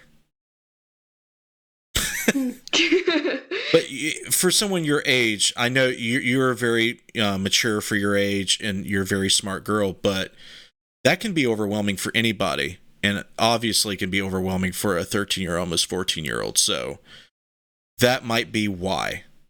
She is exploring hers, all the energy that is surrounding you guys in your area. It's almost like it's kind of adverting to her, and maybe not so much you, because the best way I can explain it, and my mom explains it to me this way, our energy kind of gives off like this really bright light that we can't see or can't normally see. Some people can see it that are gifted, but the spirits and the other things that are out there can see it really bright. So maybe now there's not only just one light, now there's two. So now, you see what I'm saying? You're not going to get overloaded with all these things, and maybe that's why. Yeah, that makes sense. Derek said, could one cancel out the other? I don't know. It could. I don't want to say it can't. But I don't think. But I don't cancel you out. No, I mean, Emma, do you feel like your mom is like, since this energy, do you feel a shift in her energy or her aura or vibration? Do you feel like she's impeding on you, or do you just feel like it's not so intense and so much coming to you?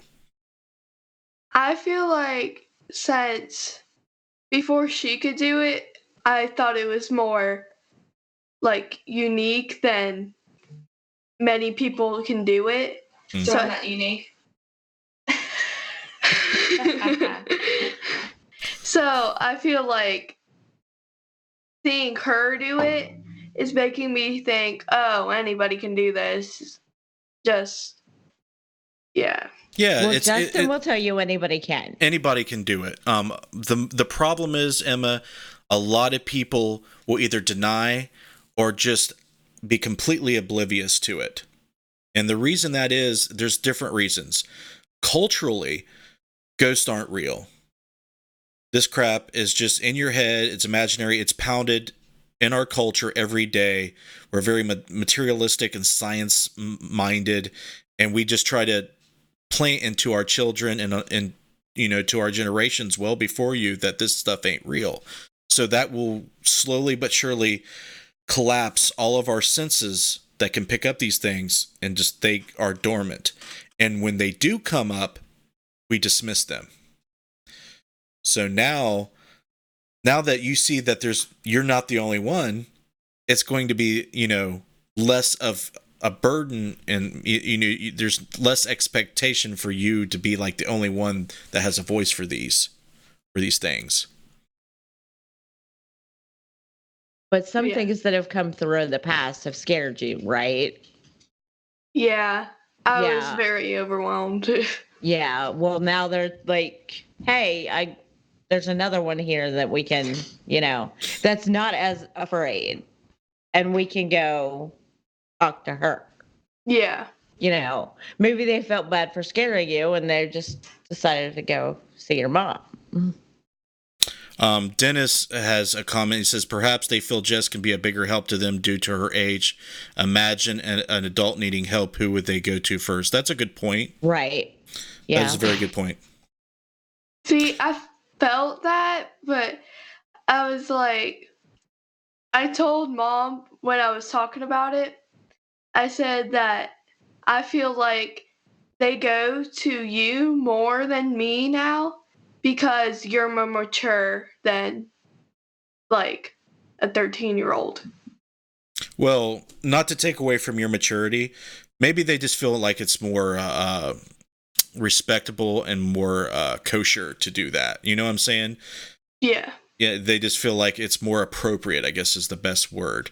But you are going to be still on your journey. You should focus on school and softball, hitting dingers and getting straight A's, okay? When the experiences come, they come. But, sometimes you'll get overwhelmed, but the less you have to be overwhelmed by it, the happier your mom and everybody else will be, because it's a serious thing to deal with, life, death, and those types of situations. So I'm very glad to hear that it's not as much of a weight. But you're sleeping better, right? Yeah. Just take that one, honey. Yeah, get all the sleep you possibly freaking can right now. Right? Because it will not stay that way. Alrighty, anything else? Wait a minute. Oh, Is there he's gotta anything show else you. that Lord Justin can help you Tom can't with? deal with him. Tell him where you're grounded. What? I'm not grounded. You just got Emma grounded. I'm already grounded. You're not so- grounded, Emma. I will veto your mother. Oh, I forgot to tell you, Justin, earlier in the show when we were talking about All right. Now go to bed. I'm going to bed. when we were talking about our crafts. Josh said that him and Derek are crafty as fuck, and we need to recognize them too.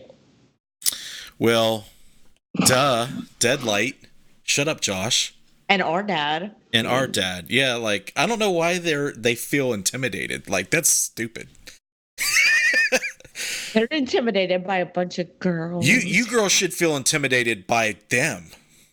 I don't. You're not like... It's not like you guys are pumping out deadlights and remote data acquisition devices. Come on. You need to step up. Okay, what was it? Do you have a question for me, Misty? Oh, yes, I do. Sorry, Emma. I just knew Emma asked that, and she had a couple other questions, but I wasn't going to keep putting her on the spot. But that She could be can a ask, phone she can call ask that me she after. can. Yeah, I know, she'll hold call on. you. Do you think you inherited your abilities, or did they just come to you naturally, Jess? I think both. Honestly, I mean, I know we say that, I know everybody's born with abilities. It just depends how you've been raised, of how you shut them off. But I am a true believer that my grandmother had abilities. She just never spoke about them. My mother is she gets a lot of premonitions and very intuitive. My mother is, but she doesn't want anything else. Like, I have talked to her ever since, this whole process with myself, and she doesn't want to go any further. But she's always, called me up and say, don't take this road. But, an hour after, when I was going to be on the road, there was a big, car pile up. And so when she would call me and to tell me not to do something, I didn't do it. But I think my grandmother, she had abilities, and I know my mom has some, but like I said, I think everybody's born with it too. It just depends when you're shut, if you get it shut off. Yeah, there's a lot of genetic things that apply. Vanessa talked about it in length when we had her on the show, and it definitely runs in the family. People can be genetically, gifted and pass it on to their children. JP's asking about Man versus Paranormal.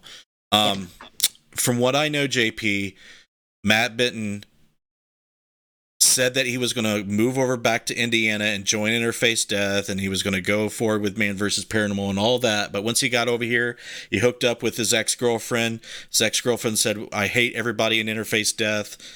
I don't want you to be a part of them, part of their team." So he pretty much canned us all, unfriended us on Facebook, unfriended everybody in the paranormal, quit the paranormal field altogether, and you're going to have to ask him about Man versus Paranormal. I know that I won't be working on it with him, and that's a problem because me and Josh Bender helped him film that, and we were in it. And now that we're not associated with each other, that would be a huge problem. He would have to do something majorly different with that film if What's that's wrong, the case. Jess? Nothing. I'm having YouTube issues. I don't know how to fix it. Oh, What's wrong? I'm trying to. My chat disappeared, and I'm trying to figure out how to bring it back. And this might be a Josh Bender thing. So, Josh, if you're listening, come here. What did your screen do? Well, it made it bigger, but the chat's like on the bottom and not on the side, and I don't know what button. Did you? Never mind. I got it. Stop Tony it. Pelosi wanted to know how to become a Patreon. Okay, if you the link is in the video description. So if you look above this video feed, you're going to see some links, and you're going to see one that says Patreon, patreon.com/support interface death. If you go to that website, you will see tiers, that stuff you can pledge. You can pledge $1, $5, $25, $50, or you can manually put in what you want to pledge. And it's a monthly pledge, and you get rewards and incentives. And some of them are just, you get put into a special club. You get, special content and exclusive content. You get listed as a patron on these live streams, as producers on our video content, like in the credits and so on. And all you got to do is click on that link. And if you need me to send you a link on Messenger, I'll do that for you too, if you have problems finding it. Dennis wants to know when we're going to Richmond, Virginia to visit the Cabin 360. Well, buddy, I'll tell you, that's a little fur away. We would love to go down there and check it out, but I just don't know when yet. We'll talk about that more in July when we see you at the bash. We'll try to prioritize that more for you. But Nelson just done. Yay, Nelson, what's up, buddy? Yeah, JP, sorry to break it to you live like that. Yeah, that's what happened. Obviously, that's the sugar-coated version. Maybe if you want to dig at me more, you can get with me later on that.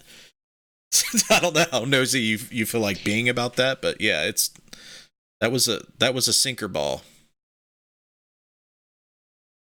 Jess, personally, I think that you're going to be okay at the jail. I think you'll be fine. No, but there's a Justin, I'm going to stab you. There's a strong connection, and it's bringing up stuff that happened in my past, and so that's the reason why I get so anxious and PTSD. That's what it is. It's nasty. Gotcha.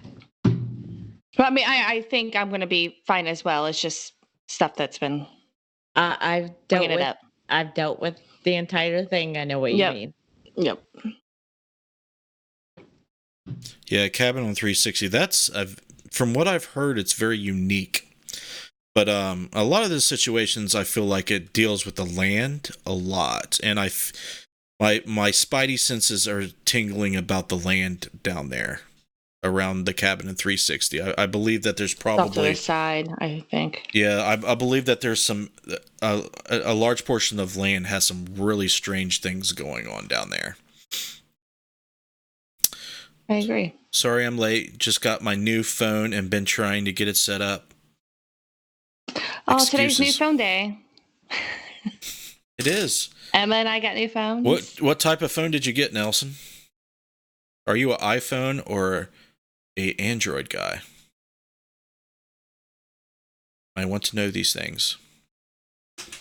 But yeah, we got Old Lincoln County Jail May 4th. Madison. Madison in June 22nd. Yes. July 4th, Fox Hollow Farm. I know. July. Or July 4th. July 6th. July 6th. July 6th. Fox Hollow Farm. What's after July? Help me. August is Sanford Center and the Archive After Afterlife. September is Monroe House. That's all I'm saying about that.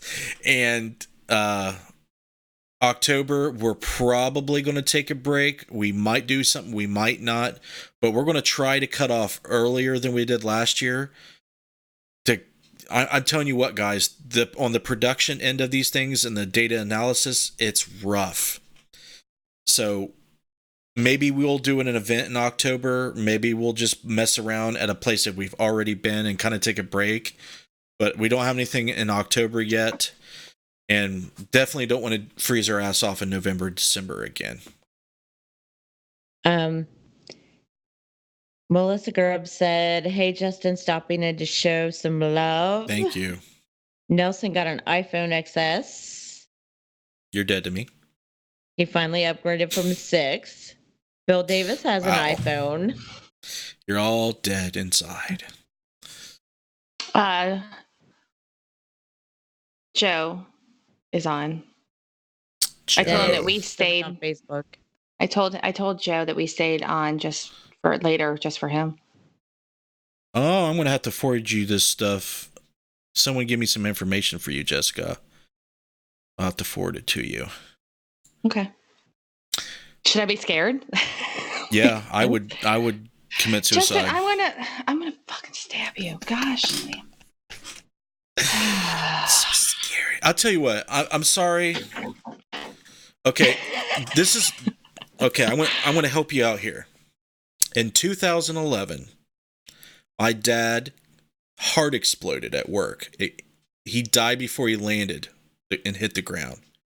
I went to the hospital and seen him bloated, dead, blood all over his face where he regurgitated his heart. The doctor said they didn't want to clean him up because the coroner needed to see all of it to determine, all the causes of death and whatever. Ever since that point, nothing has ever scared me like that did. All I can think about is me dying, my wife dying, my kids dying. That's the only thing that scares me. Everything else is funny.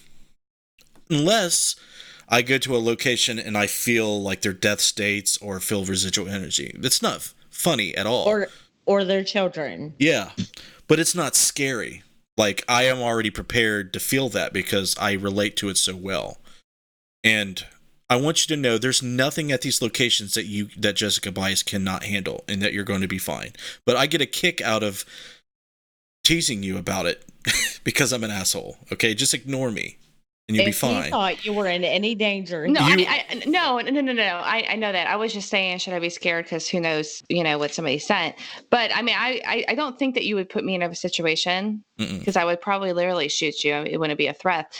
But I just, with me, guns in the truck. Well, for one, Josh wouldn't let you go either. I mean, let's start there. Right. But I mean, it's just, I'm still new, and I'm not saying I'm a chicken shit or anything like that, because I don't feel like I am, but it's just of the unknown. I get it. Yeah. And I'm getting so worked up over this stupid jail, but I know what's stemming of this, and we talked about it, and you said you were validating it, but I mean, there's a lot of stuff. What is stemming from this jail is what I have to work on myself, and that's something that I've been trying to figure out how to do. Well, honey, it's part of your journey. You call me tomorrow and we'll work through it together. Because I haven't quite worked through it either. Don't do it. What did you say? We're all on our journey to understand things. And I would like to think that we are slowly acquiring data and life experience to shed light on the mysterious nature of our mortality, life after death, and what our trauma and past experiences mean to our future. Does that make sense? Mm-hmm. Okay. So I'm glad that you're tingling over there. I'm glad that you're like, what the hell am I walking into? And, I'm glad that it's mysterious to you because that's part of it. Well, I wouldn't say that it's mysterious or anything. I mean, it's not. I mean, I don't know how many, we've said it numerous times, but it's just, it just brings up so much stuff. And I'm not scared of that, but it just makes me so anxious. And, like when I first called you that day, I'm like, I feel like I'm having a panic attack. This place came into my mind. What the hell's going on? And I mean, we figured out what triggered it, and it just gets me all worked up. And it's weird because I haven't had that feeling since we discussed why I had that feeling until tonight. Dennis. I'm going to quote Stephen King. Ghosts are real, or monsters are real, ghosts are too. They live inside us. Sometimes they win. Supernatural Lost Adventure said we should all get together for a Halloween massive party. That would be a cool idea for October. Screw all you guys and the content you need. We're just going to have a party. We'll live stream it for you. Joe says I have balls. Huh? I'm not sure what that means. Joe says I have balls. Jess has balls. Joe Vitale said that? Yeah. Jess Well, has. he doesn't have any, so you have enough for both In of the you. words of Vanessa Hogel, she has large size lady nuts. There you go. Get it right, Joe. Lady nuts. Yep, I'm still waiting for a t-shirt. She's busy. She'll get to me later. What t-shirt? The Lady Nuts t-shirt. Oh, I didn't know there was a Lady Nuts t-shirt. I joked about it. She had some kind of vlog on Facebook about Lady Nuts, and it cracked me up, and I wanted a t-shirt that said that. Bill said he'll bring the band. Okay. Hi, we'll let Craig you do that. Williams. What's up, Craig? Where are y'all? Yeah. I am in Ohio. We don't live in the same state. We have to travel broad distances to do anything. I guess the party's going to be at Derek and Missy's house if we have one, maybe. I don't know. Is that... Or... They got the biggest house. And the nicest bathtub. Just saying. And not enough hot water to fill it. Right. That shower head's nice. Yeah, I know. But you changed the damn setting on it, didn't change it back. And I did not touch it. Don't you blame that on me. well, someone changed the setting on the shower head, and I went to get it, and it pelted me. I wouldn't do such things. Where did it pelt you? My skin was not made for this shit. Where did it pelt you at? I turned my back to it, but I turned my back and I turned the water on. So yeah, we're 2 investigations into season 6, and I promise that I'm going to raise the bar on the production value and the storytelling of it. Really cool locations. The next one we're going to is one of the most haunted locations I've ever been to. Old Licking County Jail is legit. What are we laughing at now? No, I can't say it. Joe. Joe, True Paranormal. Showerhead is always nice. Oh, you mean the shower head. My bad. Okay. Why can't you say that? That's harmless. I know. You're getting Joe. You're Penis getting weak Joe. in your age. Getting soft. What? I'm younger than you. I know. What's that say about me? Because he's 40 now. Emma told me yesterday, she asked me, she goes, Mom, how old are you? And I said, 37. She goes, I think you've been 37 long enough. Like, I think it's been longer than a year. And it's like, no, honey. Because actually a couple of years ago, I will admit, like, I was like, I think 35 for 2 years because I forgot how old I was. Josh fessed up to changing the shower head. I knew it was I was going him. to say that's something Josh would do for sure. Yeah, he didn't want it to displace his beard. He's like, oh, we can't have this. Yeah, that's funny. Yeah, turned 40 in April. I'm part of the 40 club now. I don't know if I act my age or not. Next month's my birthday. So what investigation that we have scheduled are you guys most excited about? Missy, you first. Fox Hollow Farm. Why? I don't know. I really couldn't tell you, but it's Fox Hollow Farm. Because I don't know. It's a mystery, because no one knows where the bodies are. That's the location I would love to take Donna to. I'm afraid if she went to that location, you probably wouldn't sleep that night, or probably a few nights after that.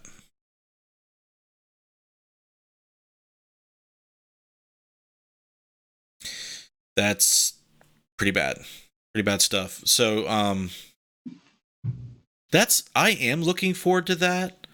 I'm looking forward to going back to the Monroe House, and Madison Seminary is also interesting. I'm really looking forward to checking that place out. I know JP, Alex, and Keith have all told me that that's a really, really good spot. And everybody else that's been there has definitely said that's a good spot. I almost stabbed Josh in the eye. Right in the face. Do it.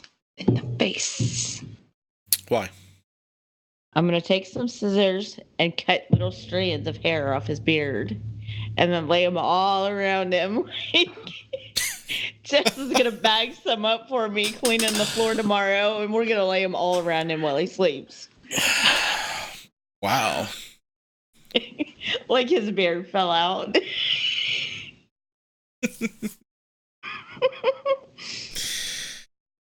So yeah, Melissa Grubbs turned 49 yesterday, so happy belated birthday, Happy Melissa. birthday. yeah, happy belated birthday. So do you guys see us doing this at the magnitude that we're doing it 5 years from now?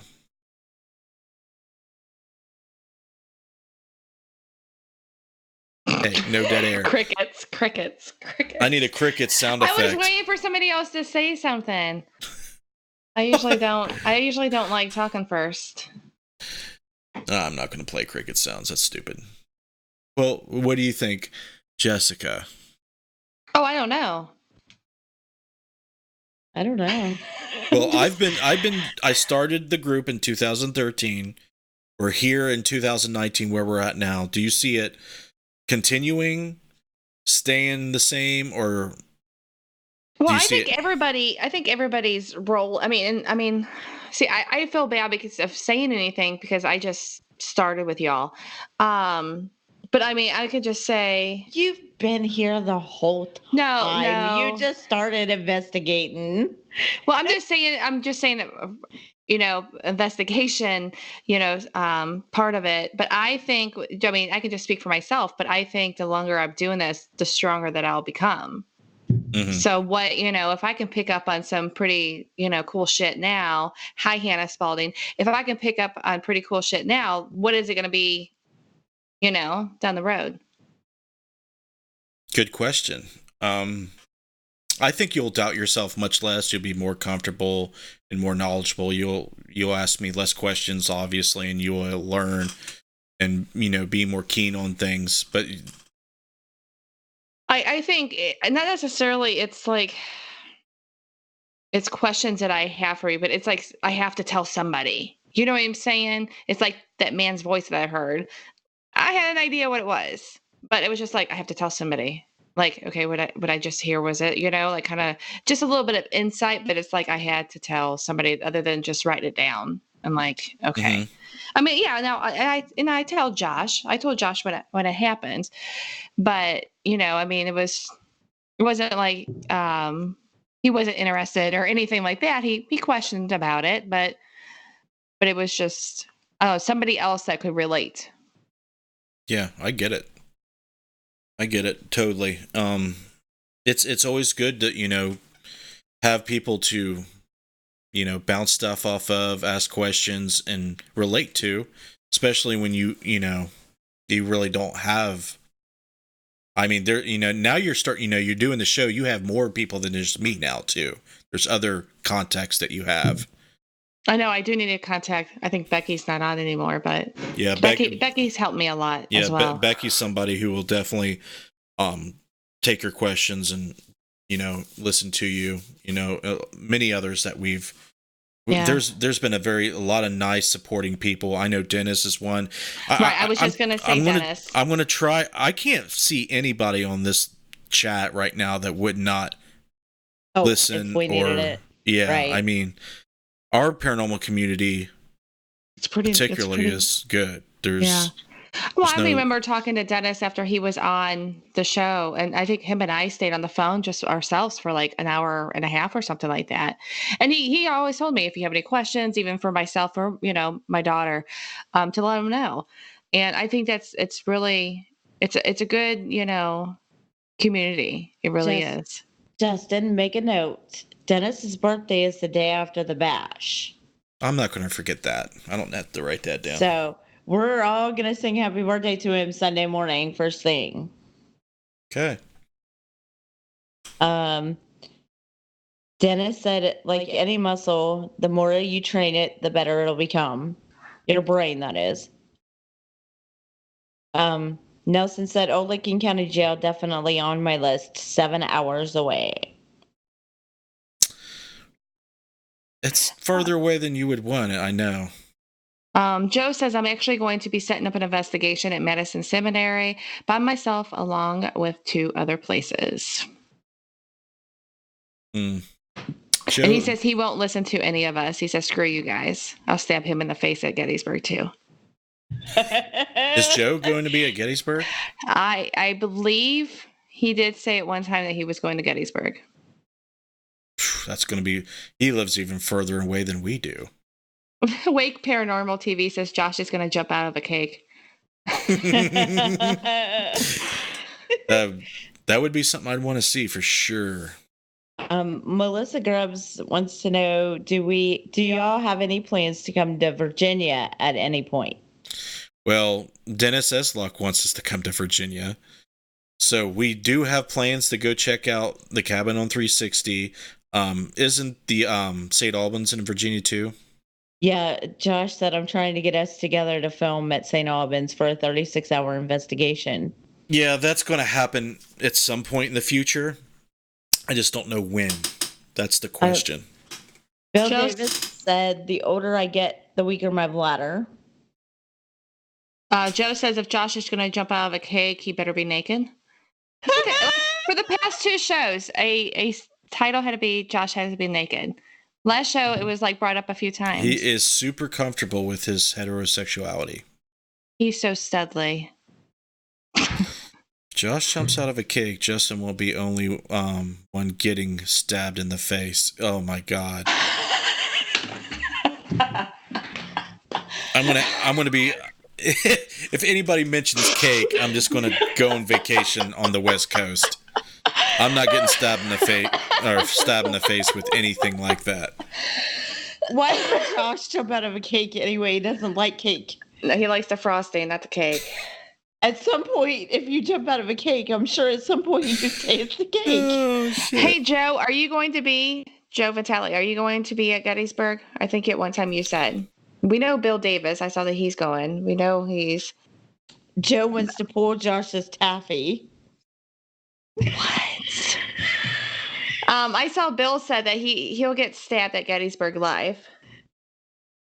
You guys, I tell you what, it would be a hoot to have everybody in this chat all in one place. It would be. It would be like this strange conglomeration of ego and humor and inappropriateness and psychic energy all in one. Yeah, it would be a hot mess. It would be fun though. Would.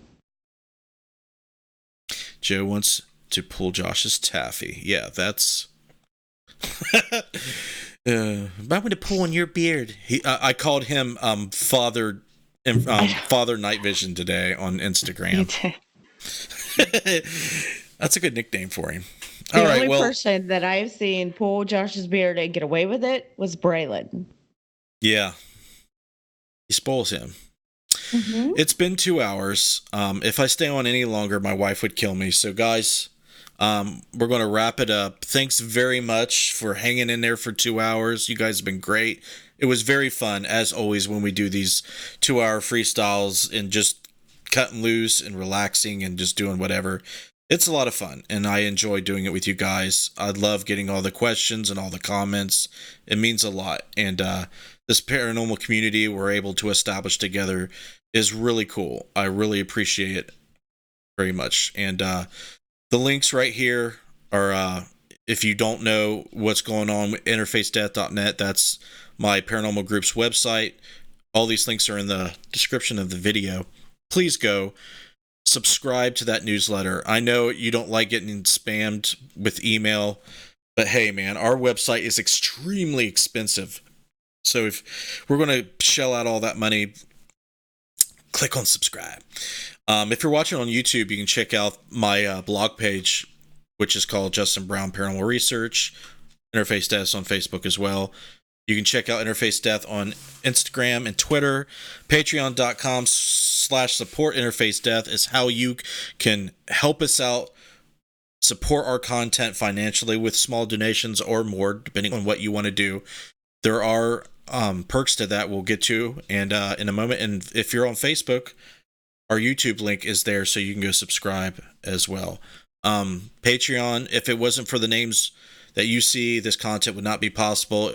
So you can thank them for their continued support. Clay Borman, RJ Murphy, Scotty Fox, Casey Schreiner, Jessica Bias, Paranormal Reporter, Joe Vitale, Heather Elliott, General Rogue, Cherry Capital Shadow Seekers, and the Ghost Guild. Thank you very much. If you are interested in pledging on Patreon, that's how we get some revenue to help carry some of the load financially that we do to put out. I mean, this stream costs money. Everything we do costs money. We want to bring you guys really good content without having to pay for it. But if you want to help support us and you think that that's worth your time and effort, please go check out patreon.com/support interface death. So I'm going to leave it there. Thank you very much. If you want to stick around and see the video promotions, if you haven't seen them a million times, you can do that. I'm going to leave it there. You guys have been great. If you want to vote on the topics of this show, you can pledge on Patreon too and do that. But we'll have another topic for you guys to vote on again. It's been great, guys. I'm tired. We'll see you next time.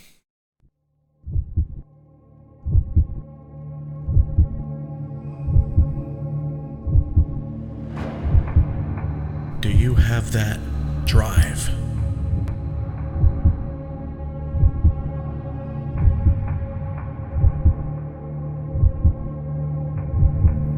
That morbid curiosity to explore the darkness?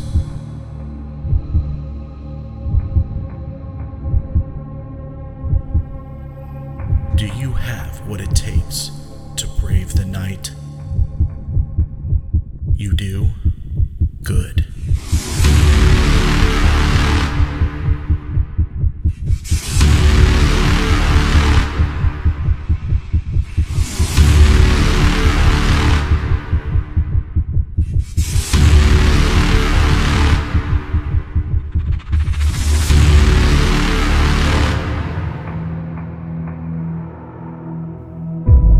Dead light. For those who aren't afraid to see what lurks in the night.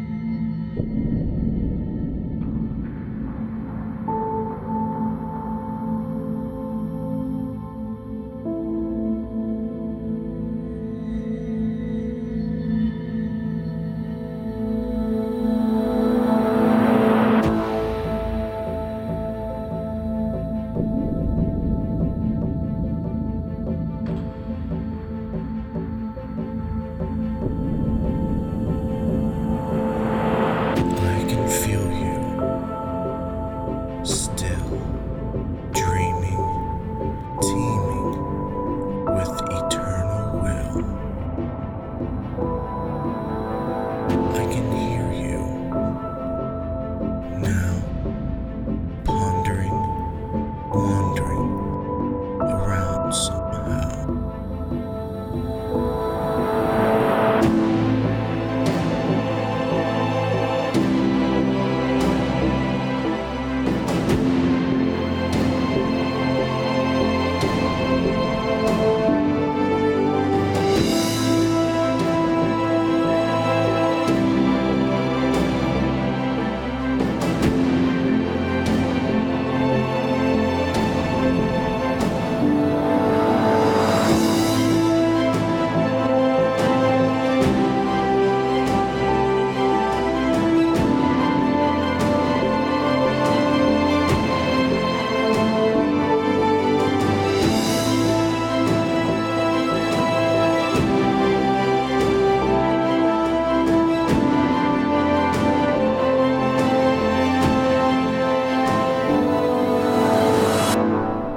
We know you're here.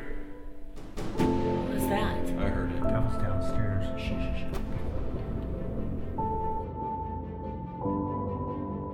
Are you down there? Not afraid. We know what it feels like to walk in the darkness.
room over here. What the fuck, dude?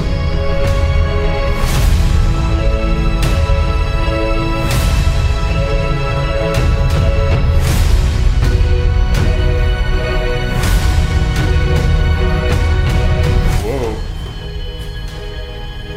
That's weird. You didn't do anything, right? No, I just turned. Justin too close. No. He opened that door and then went off. Yeah, exactly. Did you just run out of there?